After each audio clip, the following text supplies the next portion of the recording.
So sanding on the GC8 should be completely done. I just picked up the paint this morning. I don't know exactly how far this video is gonna go, but either way, it's gonna get a little bit weird.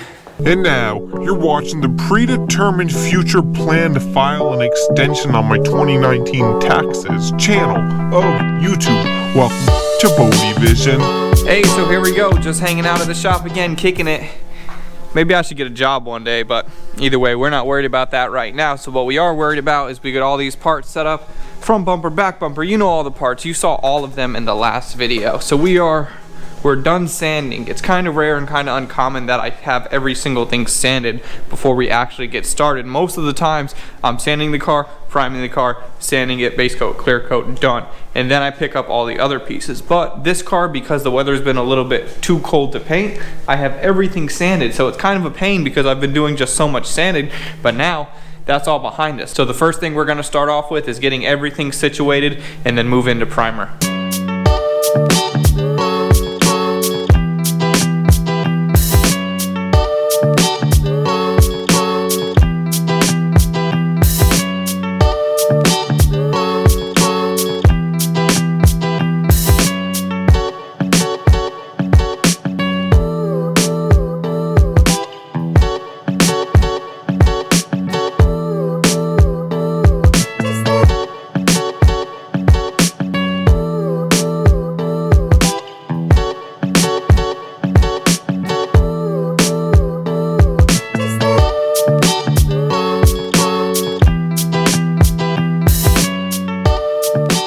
Man, so I'll tell you what, I should know better by now, but I always misjudge how long this step is gonna take.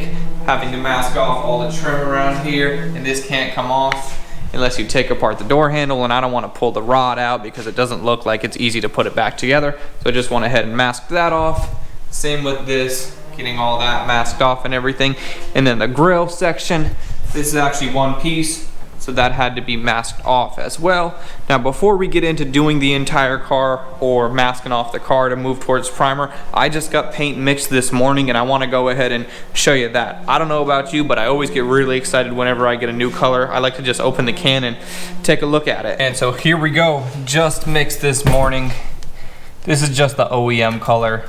9H4 is what it is, I believe. I'll walk over and I'll show you where the paint coat is on the car so we can take a look at it.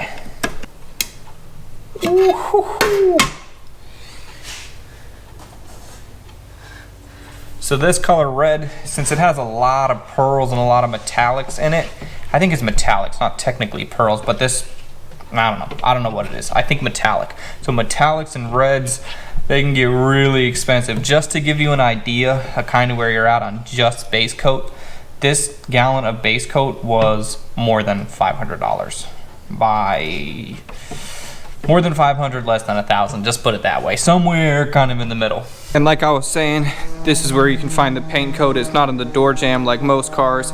It's actually right there. See in the bottom left-hand corner, 94H. That's the paint code. So let's go ahead and get the car masked off now.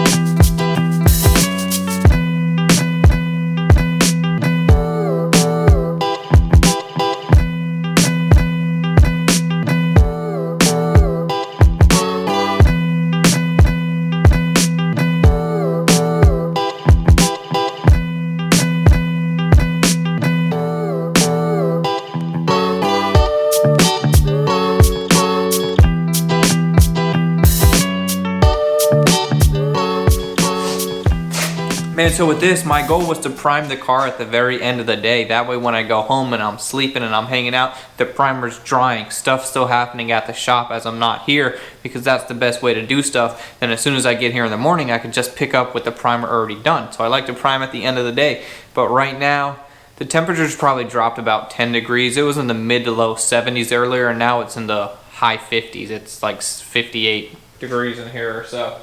And that's just too cold. So if I get runs in the primer, it's gonna be way more work than to just not. It's gonna push me back a day or so, but I can't get hung up on something that I just can't control. So I guess we'll just come back first thing in the morning and we'll figure out what's next. So the first thing in the morning actually turned into the afternoon. Now when I got here today it was still in the low 60s, which is just too cold to paint, so I wanted to wait till the afternoon till it warmed up, but it's just not warming up. So now I gotta make a decision. What I think I'm gonna do is I'm just gonna mess with the hood. I'm just gonna mix up a little bit of primer because I don't wanna waste a bunch of it. I'm gonna see if I can get it dialed in, spray it as good as possible, walk away, come back, make sure it didn't fold over or didn't run or anything, and hopefully I can get it dialed in just perfectly where I can get this primer laid out, because the main goal is to get this primer down, because in the next 2 or 3 days this coming weekend is going to be plenty warm enough to paint, so we got to get all this handled before we can get there.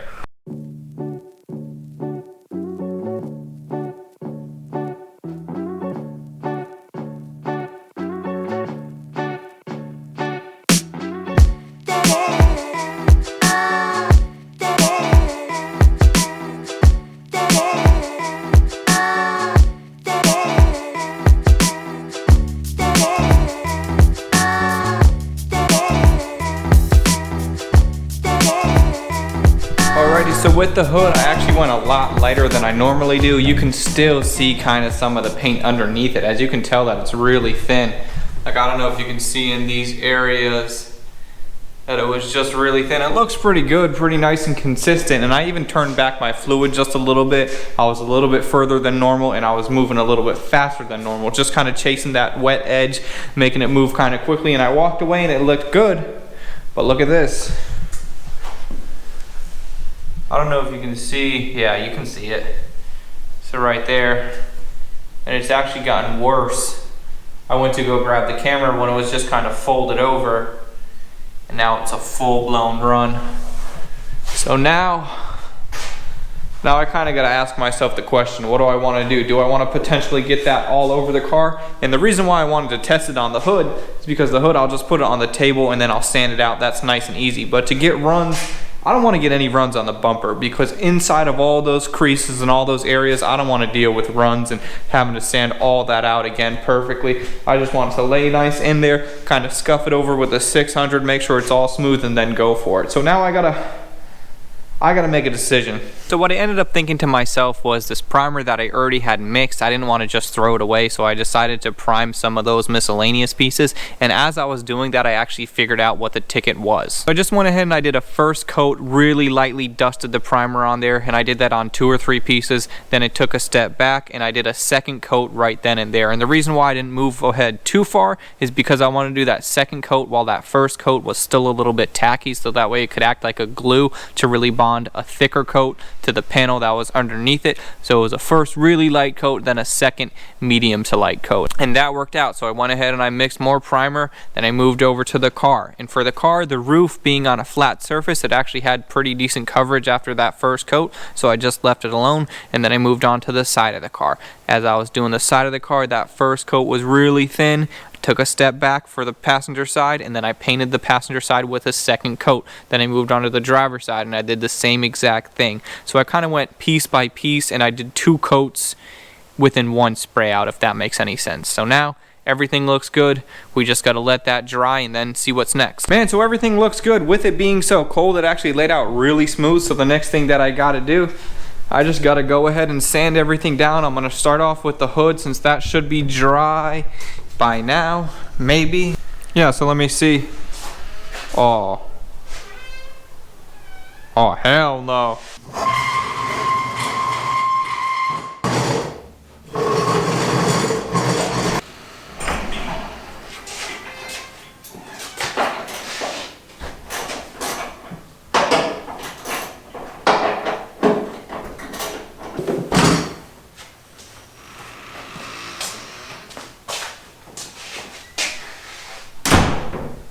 That's it.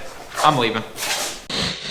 So it is actually the next day now. I feel like we're just flying through the days, but we're getting a lot of stuff done. So what I ended up doing on the hood, that little area that had runs, as soon as I started to sand it down, since the paint was so thin, I didn't lay it down thick at all. As I was sanding those runs out, I broke through the paint, and then we got some body filler underneath it, so that needed more primer anyway, so then I just said, I forget about it. I sanded it all down right in that area with 220 on a DA, just got rid of it, and then primed just the first little section of the hood.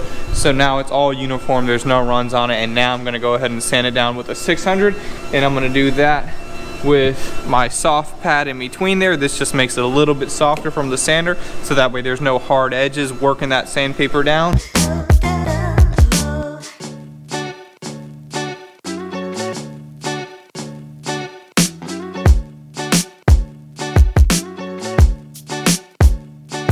So now it's actually been a few hours, and what I've been doing for those last hours is I just got every single thing sanded down. I finished off with a 600 grit on that soft pad, just making sure that everything looks as good as I can possibly make it look. So I think what my game plan is, every single thing in this room, I'm just gonna go ahead and get that sprayed out so we can continue on with the theme of finishing, then going home, and then when I come back, everything will be dry. Then I'll do the front bumper and back bumper separate as well, and then I'll get the entire car sanded down over there. The reason why I left the car over there is because I wanted to get it sanded down. Then once I'm done sanding, I can bring it over here. I don't want to make a whole bunch of dust in here because this is like the main paint area, and I paint over there sometimes, but it's definitely preferred to paint over here.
Oh man, putting in a long day, long last couple of days actually, and it's all worth it. This is what it comes down to, and when it comes out as good as it came out, well, it looks good. Let me know what you think.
Man, that stuff looks good. I'm definitely happy with that. Now, one thing that was different with this car than most cars, or probably the last, probably every single car that I've done over at this shop, I always like to hang up the hood. And if you're familiar with my videos, you know I like to hang them up because there's a lesser of a chance for dust to land on it. Not being in a 100% official booth, I tend to get a lot more dust. I try to keep it clean, but when I hang it up, I get a lot less dust landing in the paint. But as you saw a little while ago, when that primer ran, I didn't want to risk that happening with the base coat or clear coat. So I went ahead and decided I'm just going to put it flat. I can always wet sand and buff out the little dust specks or everything, just depending on what me and Taylor decide. So I do have some more dust specks in the hood than usual, but it's really no big deal. I would pick that over a run line or over runs any day of the week. So that looks solid. Everything looks good. A couple little dust specks like always, but either way, that can be buffed out. I'm happy with the progress thus far. In the next video, that's going to be the one that I'm always looking forward to. That's when we're going to see the car get painted, and I will just see you then. So thank you guys so much for watching. Like this video, comment, subscribe, do all the stuff. You know what it is, YouTube. And the next video, we'll get a little bit more into the actual paint. I know I was kind of just brushing over it in this video, and then whatever. I'm out.